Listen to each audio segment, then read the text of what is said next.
Здраво и добродојдовте во уште едно видео, каде што ова видео ќе збориме за интерлеукин 2. И да започнеме. Интерлеукин 2 е фактор кој е битен за раст, преживување, диференцијација на Т клетките и игра важна улога во регулацијата на Т клеточниот одговор посредуван од страна на Т регулаторни клетки. Главно е продуциран од страна на CD4 Т клетките и ова се случува кога тие ќе бидат активирани. Продукцијата достигнува максимална вредност 8 до 12 часа од кога ќе се активираат клетките и главно се излачува автокрино, односно паракрино во имуносинаптичката празнина, значи помеѓу Т клетката и некоја си антиген презентирачка клетка. Вред, значи тука се создава и тука се и секретира интерлеукин 2. Сега, самата Т клетка која го излачува, самата таа има рецептор. Тој рецептор соодветно се нарекува интерлеукин 2 рецептор. Многу логично.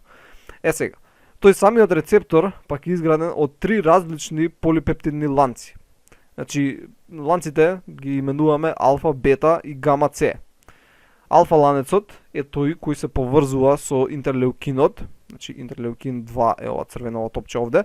Иначе структурата на интерлеукинот всушност е тип 1 цитокин, односно изграден од 4 алфа хеликси. Значи 4 алфа хеликси кои го градат. Не е тоа толку битно. Битно е дека се поврзува значи со алфа ланецот од интерлеукинскиот 2 рецептор. И овој алфа ланец иако се поврзува со интерлеукинот има прилично низок афинитет за истиот. Затоа постојат и другите ланци, постои бета ланецот кој е одговорен за понатамошна сигнализација преку јак стат начинот на сигнализирање и тоа се прави преку јанусна киназа 3 и стат 5 кој прави димери и понатаму нели действува врз генска експресија. И го имаме на крај гама С ланецот кој служи за зголемување на афинитетот на поврзување на интерлеукин 2 со рецепторот и исто така и тој служи за сигнализирање преку МАП киназа и P3 патот на сигнализација. Океј, тоа е нешто општо за интерлеукин 2. Сега да видиме која е биолошката активност на истиот, иако главно ја спомнавме. Значи, биолошката активност на интерлеукин 2 е дека тој е потребен за преживување и функционирање на Т регулаторните клетки. А Т регулаторните клетки беа тие кои го суперсираат имуниот одговор против селф антигени. Така, значи, ако сага да се појави некоја си автоимуно заболување, Т регулаторните клетки го спречуваат тоа на некој си начин. Интерлеукин 2 стимулира преживување преку зголемена експресија на BCL2 генот, односно BCL2 протеинот, пролиферација и диференцијација на антиген активираните Т клетки. Така, значи имаш некоја Т клетка која ќе се активира преку посредување нели со антиген прикачен со МХЦ молекула и ќе биде активирана и интерлеукинот 2 помага да таа пролиферира и диференцира нели на други суптипови на Т клетки. Интерлеукинот 2 промовира пролиферација и диференцијација на НК клетките. Вред, значи тоа е многу битно. И исто така ги тера НК клетки да создаваат некои други цитокини како интерферон гама, но тоа не е тоа толку важно да се запамти.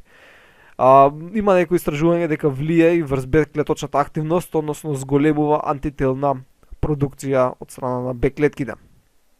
И овде имаме само две слики кои ќе ги разгледаме на брзина.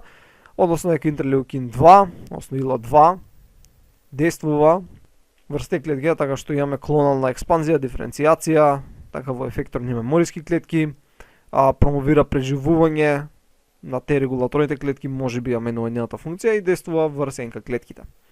Кај што и ја подобрува активноста на НК клетки, ја стануваат подобри клетки убијци.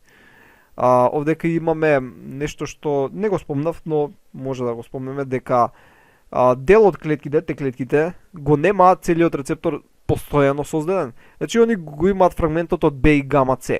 Така, значи, го имаат овој фрагмент. Интерлеукин 2R, бета, гама С.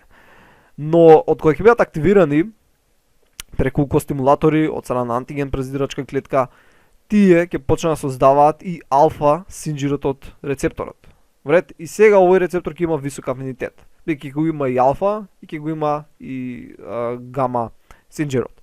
И ќе имаме така понатаму Т клеточна пролиферација, бидејќи автокрино ќе си се стимулира сами од себе. И тоа беше главно се за ова видео, се надам дека научивте нешто ново и ќе се видиме во наредното видео. Довидување.